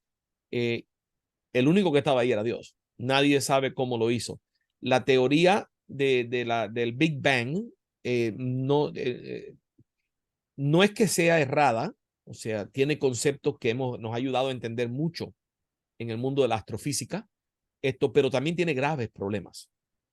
Y todos los proponentes saben que tiene graves problemas. Hay cosas que si el Big Bang sucediera tal como se propone, no crea problemas y sin solución, irresoluble. No sé decirlo en español, mi primera lengua es inglés, perdón, y a veces me trabo con algunas palabras. No, es un problema que crea problemas que no tienen solución. O sea, entonces crea graves problemas esa teoría. Yo creo que sí se puede leer cronológicamente Génesis. Y el asunto de las brechas hoy en día se ha abandonado bastante. Muy poca gente están investigando una posible brecha entre Génesis 1.1 y 1.2, porque es que gramaticalmente no cabe la brecha, y el resto de las escrituras no habla nada de tal brecha, ni de tal creación preadámica, y las poca gente que están hablando de una creación preadámica lo están haciendo con material extra bíblico, porque bíblicamente no hay una creación preadámica. Ahí entonces entra Sofía, una diosa, y toma prestado de la mitología de las distintas culturas del antiguo cercano oriente, y se forma un arroz con mango, ahí decimos nosotros los cubanos, que no es bíblico. Entonces, que yo sepa, no hay nadie seriamente investigando científicamente la posibilidad de esa brecha. Amén, hermano, muchas gracias. Luis Alberto, adelante con tu pregunta, hermano. Mi hermano, ¿podría leerla a usted? Que ahora estoy con el teléfono, no tengo problema. Esas preguntas que formulé. Ya, se la leo. Hermano, ¿cuál sería la edad de la Tierra según sus estudios y en qué nos afectaría hoy en día, aparte de respaldar la teoría de la evolución con la teoría de la Tierra antigua? ¿Repite? La primera parte la entendí, la segunda no me quedó muy clara. ¿Sí? Ok, ¿cuál sería la edad de la Tierra? Es la primera. Y en caso tal, entiendo yo que en caso tal de que Fuese joven. exacto, de que fuese joven, ¿cómo afectaría a lo que hoy se utiliza para respaldar la teoría de la evolución Ok, con respecto a la teoría de la Tierra antigua, que creo que van de la mano, ¿no? Evolución con Tierra antigua tienen mucho afín. correcto. Ok, no sabemos la edad de la Tierra. Yo propondría que la Tierra tiene como mucho 20.000 años, pero por ahí más cerca de 10. Entonces, eso de nuevo, yo no soy dogmático, yo no discuto ni peleo sobre eso, y la Biblia no te dice cuándo fue creado, pero esa es mi opinión, basada en las genealogías y asumiendo que Adán es parte del principio, como Jesús lo pone. ¿Cómo afecta eso lo que es el concepto de la teoría de evolución hoy? Bueno, eso es devastador para la teoría de evolución. Pero entiende esto, ni siquiera los 13.000 millones de años que se postulan para la creación o para el origen de la Tierra, del universo, son suficiente tiempo para la evolución. Y eso es algo que los evolucionistas están investigando hoy y se están arrascando la cabeza y están buscando soluciones, porque se han dado cuenta que la cantidad de tiempo que necesitan para explicar todo el reino animal y todo el reino vegetal a partir de una célula inicial, que tampoco nadie sabe de dónde vino esa primera célula, como si fuese algo simple, y no lo es. Una célula es de lo más complejo que existe en el universo. El tiempo requerido para ir de una célula a toda la variedad que vemos hoy es casi infinito. O sea, imposible en 13.000 millones de años que se haya hecho. Y la teoría no dice que la Tierra tiene 13.000 millones de años, sino el universo. La Tierra solo tiene 4.000 millones de años. Y la evolución, el estudio, le doy un ejemplo. La evolución de la ballena, que es un campo de estudio en el mundo de la evolución. Se calcula que nada más que la evolución de la ballena requiere más de los 4.000 millones de años que tiene la Tierra. Y eso es un solo animal. Por eso te digo que el problema de tiempo no lo crea el hecho de que sea una Tierra joven. El problema de tiempo ya existe, aunque la Tierra fuese la edad que ellos dicen, sigue siendo insuficiente tiempo para explicar el proceso evolutivo. Entonces, realmente no cae sobre nosotros el que el tiempo no sea suficiente. El proceso aleatorio, lo que se llama en el mundo de la genética combinaciones, o sea, mutaciones combinadas, combinatorials, eso crea unos campos de tiempo necesario que son inmensos para ir y yo tengo tantas presentaciones sobre este tema porque lo hago mucho.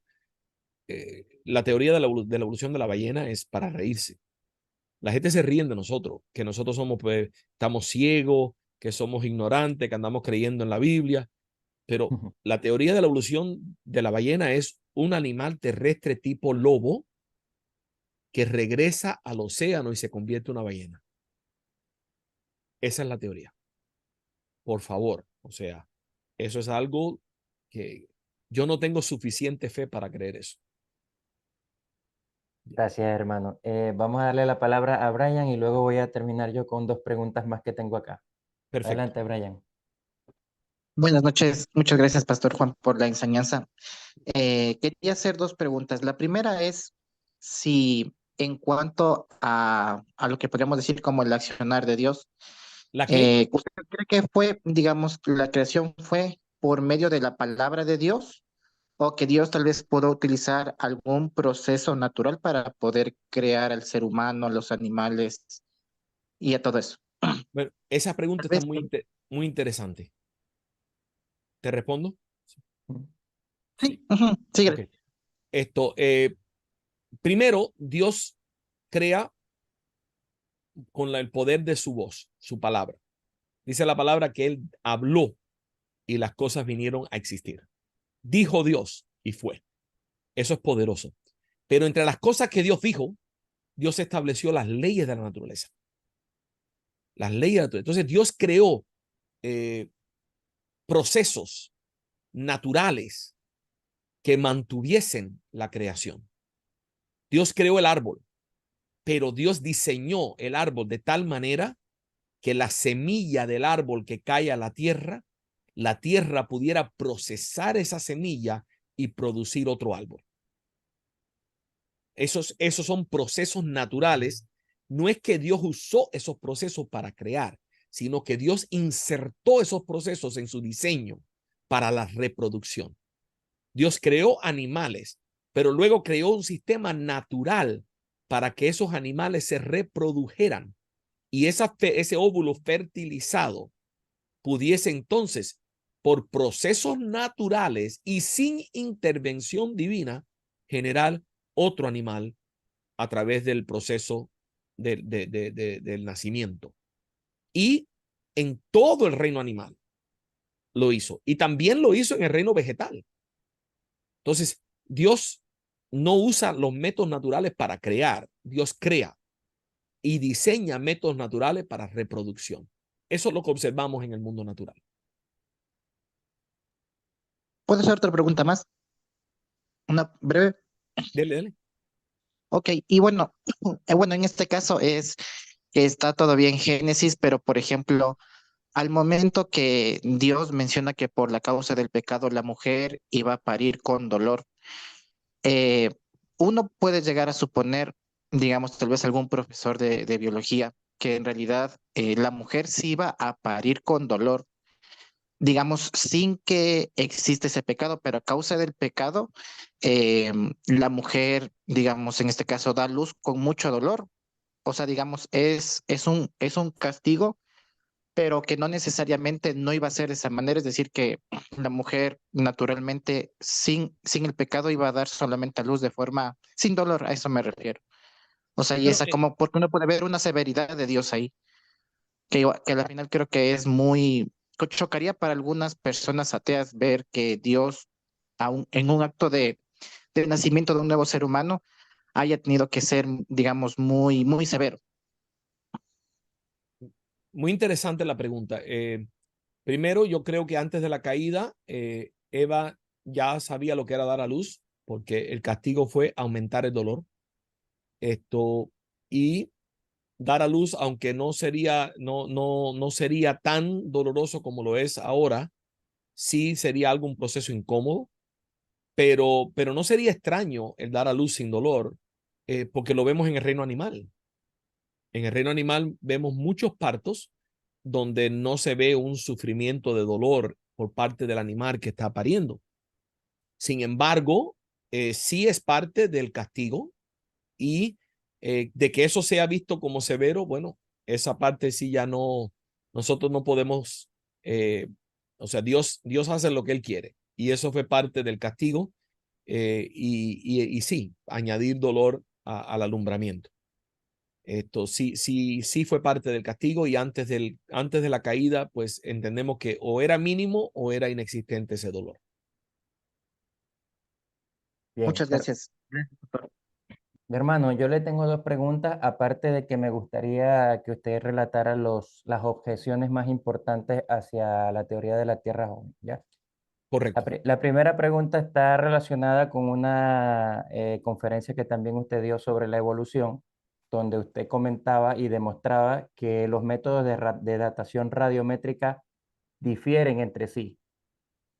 Por lo tanto, no se le puede conferir ninguna credibilidad a ninguno de ellos en base a determinar la edad de determinados fósiles o elementos en la historia. Sin embargo, asociado con eso, veía hace poco al doctor Antonio Cruz, al contrario, hablando de por lo menos 4 métodos que son consistentes al momento de medir la cantidad de años del universo, aproximadamente 13.800 años. Él menciona la expansión del universo, el fondo de microondas, la combustión estelar y la presencia de elementos radioactivos. Eso, ¿cómo queda esa parte científica, verdad? Que cuando hablamos de lo científico ya sale de lo teórico porque tiene un nivel de demostración. ¿Cómo queda eso con respecto a lo que nosotros sabemos de la escritura? ¿Hay un conflicto, hay un choque, tenemos que decidir o sencillamente lo podemos conciliar? La segunda No, pregunta, déjame contestar esa primera porque si no se me va a olvidar. ok, Entonces me hace la va. segunda. Primero, el doctor Antonio Cruz y yo somos íntimos amigos. Acabamos de escribir un libro juntos que sale ahora en octubre, así que búsquenlo en sus librerías. Se llama 100 preguntas acerca de Dios. Él contestó 50, yo contesté 50 y sale ahora en octubre por Editorial CLIE. O sea, hemos hecho muchas conferencias juntos. Él es creacionista de Tierra Antigua, yo de Tierra Joven, discrepamos, pero eso no nos divide. Nos amamos muchísimo. Las evidencias que él propone, ninguna son de datación radiométrica. Lo que tú acabas de leer, ninguna es una datación radiométrica.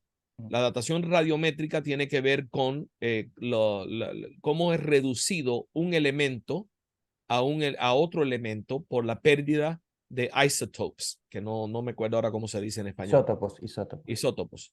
Entonces, cuando yo hablé de la charla en contra de la evolución, yo no digo que esos métodos no sean confiables de un todo.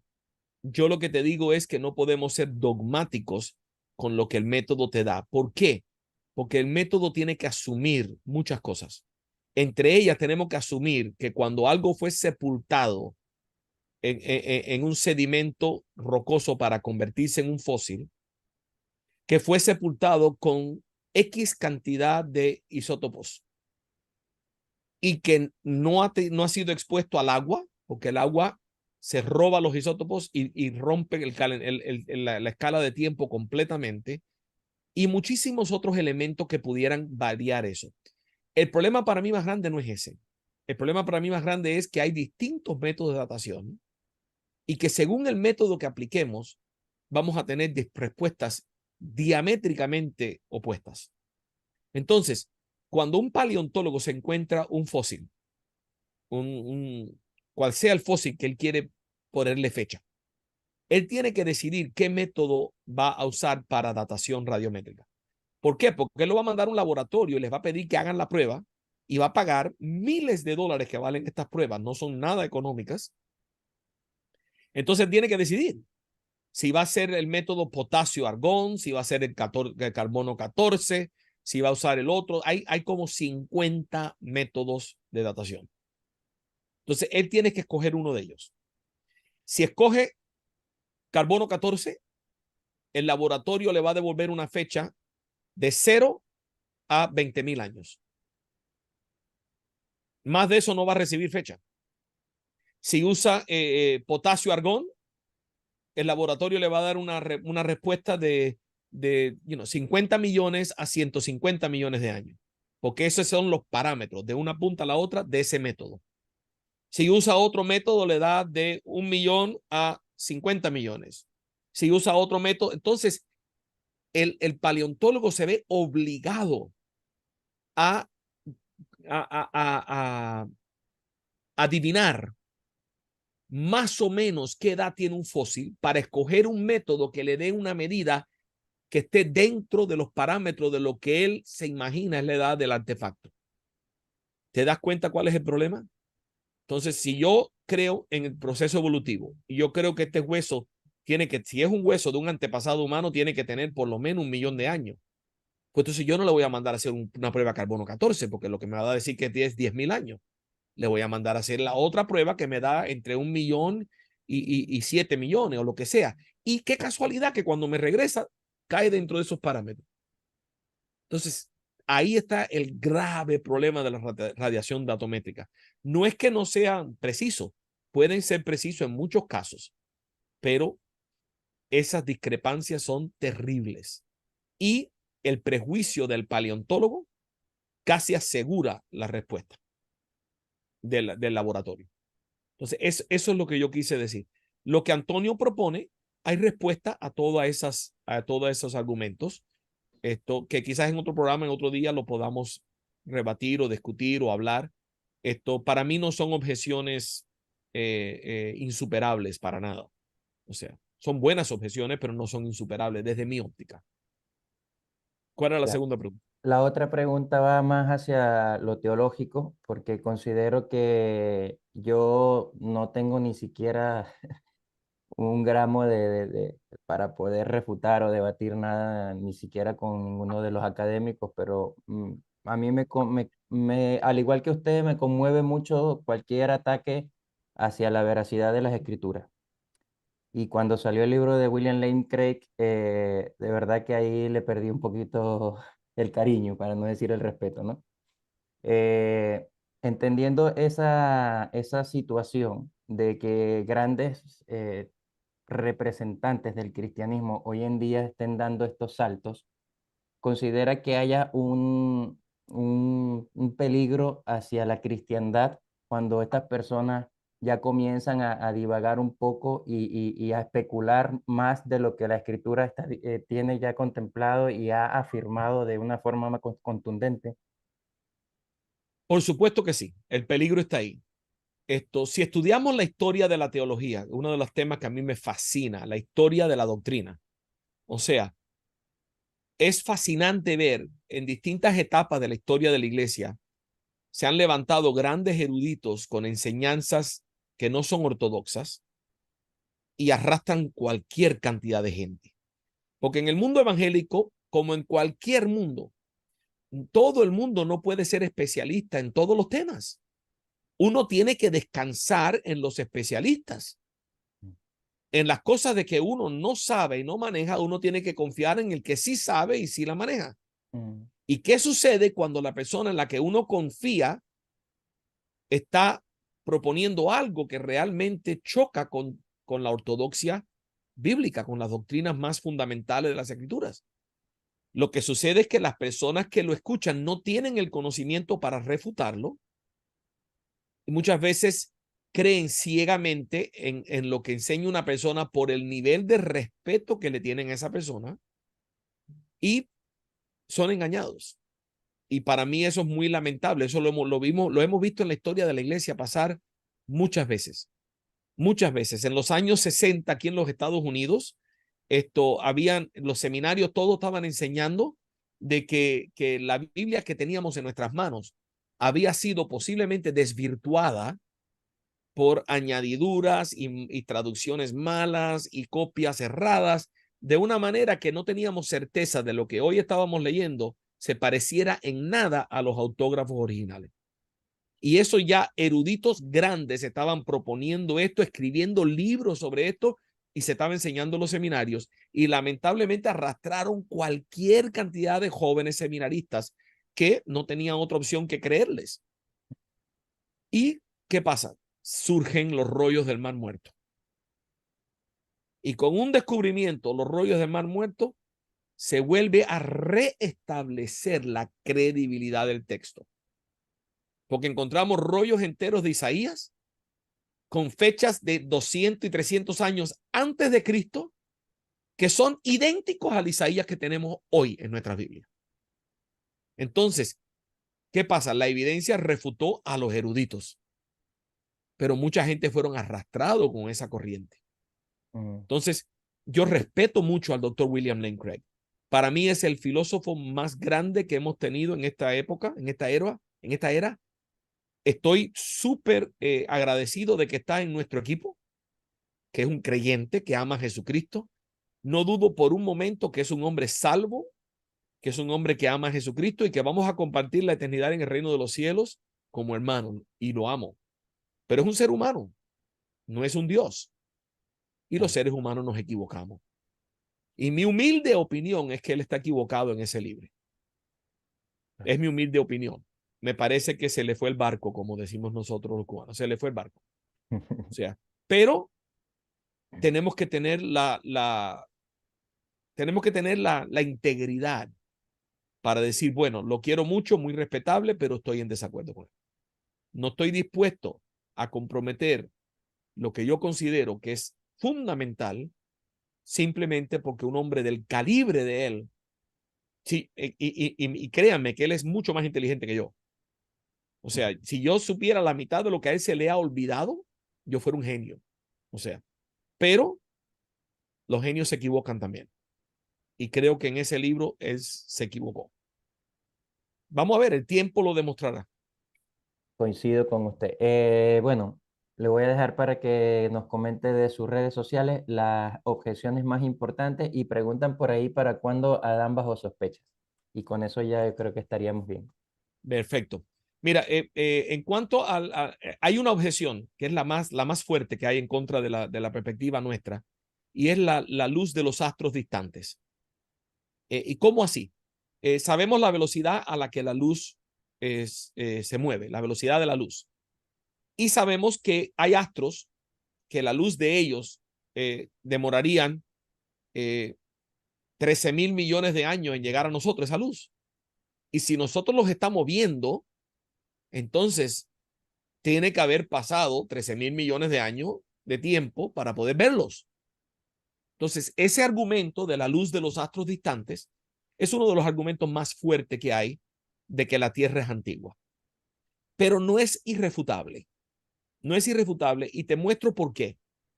La medida de tiempo de astro y de distancia de astros tan distantes como eso no es una ciencia cierta.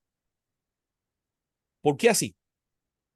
Yo tengo un video donde Michio Kaku, el físico más famoso hoy con vida, el chinito Michio Kaku, él dice que hemos cometido un grave error en el cálculo de la edad del universo y en vez de tener 13.7, tiene más o menos 12.7. Hay un error más o menos de 1,000 millones de años en la edad de la Tierra. La Tierra es 1,000 millones de años más joven. Pero bueno, todavía estamos en 12,000 millones de años. Pero piensa en eso por un momento. Si puede haber un error de 1,000 millones de años en un cálculo, ¿cuánta certeza hay en los cálculos que estamos observando? Y hay otro problema. El universo es todo lo que existe. Y si el universo tiene, vamos a suponer que sí tiene los 13.7 miles de millones de años. ¿Por qué hay astros? Perdón, y hemos descubierto varios astros que son más viejos que el universo. Hay astros que están a 16.000 millones de años luz de nosotros. Entonces, se supone que si el astro es más viejo que el universo, es como decir que yo soy más viejo que yo. Es un absurdo, una imposible, algo completamente irracional. Todo lo que hay en el universo tiene que ser de la edad del universo o menos. Claro. Entonces, si yo estoy viendo astros que son 3.000 millones de años más viejos que el universo, pero son parte del universo, algo está mal con mis cálculos. Y si reducimos el universo a 12.7, ahora estamos hablando de miles y miles de astros que son más viejos que el universo. Hay un problema ahí. No podemos ser dogmáticos sobre la edad de estos astros. Además, yo considero muy factible que Dios pudo haber creado el mundo en su estado terminado. Es decir, con la luz ya llegando a la tierra, sin tener que esperar el tiempo de los miles de millones de años para que llegara la luz. ¿Cómo así? Piensa en la creación del hombre. Dios crea a Adán y Eva en el jardín del Edén. Se supone que tenían ya edad de reproducirse. Así que por lo menos tenían entre 15, 17, 18, 20 años de edad. Su anatomía era de una persona de 17, 18, 20 años de edad. Pero si tú los mandabas al médico ese día, el médico te diría, no, sí, tú tienes 18 años. Y lo que tenía eran 8 horas de haber sido creado. Porque Dios no creó un fetus que creció, que demoró 20 años en llegar a ser un ser humano, desarrollado, adulto. No, Dios creó adultos, ya completamente formados. Entonces, de la misma manera, yo pienso que Dios crea el universo ya completamente situado, con las luces donde tienen que estar y todo donde tiene que llegar. Que normalmente demoraría X tiempo, pero es parte de su creación completa. Entonces, para mí, los astros distantes no es una objeción insuperable, pero esa es la más fuerte que tenemos. Excelente, hermano. Muchas gracias. Bueno, ahora lo dejo para que comparta sus redes y cómo lo pueden contactar y todo lo que está haciendo y el libro cuándo sale, Adán bajo sospecha. No, el libro de Adán bajo sospecha todavía está verde, todavía está crudo. Estamos escribiendo, pero no, todavía no tenemos ni fecha de publicación. Yo estoy escribiéndolo, pero todavía no. Ya. Mis redes sociales en Facebook me pueden encontrar bajo Juan Valdés con S, Valdés con S. Ponen una búsqueda de Juan Valdés más la ciudad de Miami y van a encontrarle una de las primeras que sale soy yo con mi esposa, una foto de nosotros dos. Me pueden seguir en Facebook personalmente. Tenemos también Reasons for Hope, que es nuestras redes. Si usted entiende inglés, puede descargar la aplicación de Reasons for Hope, que tiene toneladas de contenido de apologética en inglés, videos, estudios, de todo. Libros en PDF, todo está ahí. Y también le hemos estado añadiendo algunas charlas en español, así que algo tiene para ver. La busca en su tienda de aplicaciones y se llama Razones for Hope. Y va a haber un asterisco azul con un fondo oscuro. Ese es el logo del app. Lo puede descargar. Nos puede seguir también en Reasons for Hope ES, que quiere decir español, ES, en Instagram y en YouTube. Tenemos también un canal. Y así, hay otras maneras de contactarme. Le voy a pedir a Héctor que ponga alguna de esas cosas también en los comentarios para que los demás lo puedan captar ahí. Sí. Y estamos a la orden. No podemos, el libro de la Dani de Bajo Sospecha no se lo puedo prometer todavía, pero las charlas sí las podemos hacer cuando ustedes quieran. Bueno, ahí lo vamos a ver cuando lo atrapamos, porque desde marzo estábamos tratando de coordinar esto y entendiendo que usted está bastante ocupado con los viajes y el ministerio de la iglesia, pero como lo dije al principio, usted siempre ha mostrado una buena disposición y todo el cariño y el afecto para estas cosas que nos edifican y que nos Amén. ayudan a mantenernos sobre la roca. Así que vamos a apuntarlo y vamos a ver cuándo logramos hacer esa charla. Amén, Hermano, que amén. Dios le bendiga, muchas gracias, que Dios les bendiga a todos los que estuvieron aquí, espero que Amén. esto les haya sido de edificación, lo voy a procesar y lo voy a colocar en YouTube para que lo puedan recapitular nuevamente. Amén. Me Amén. queda Gracias solo a ustedes, despedirme. hermano. Bendiciones a todos, que estén muy bien. Muchas gracias, hermano Juan. Gracias. Bendiciones. Muchas gracias, bendiciones. Amén.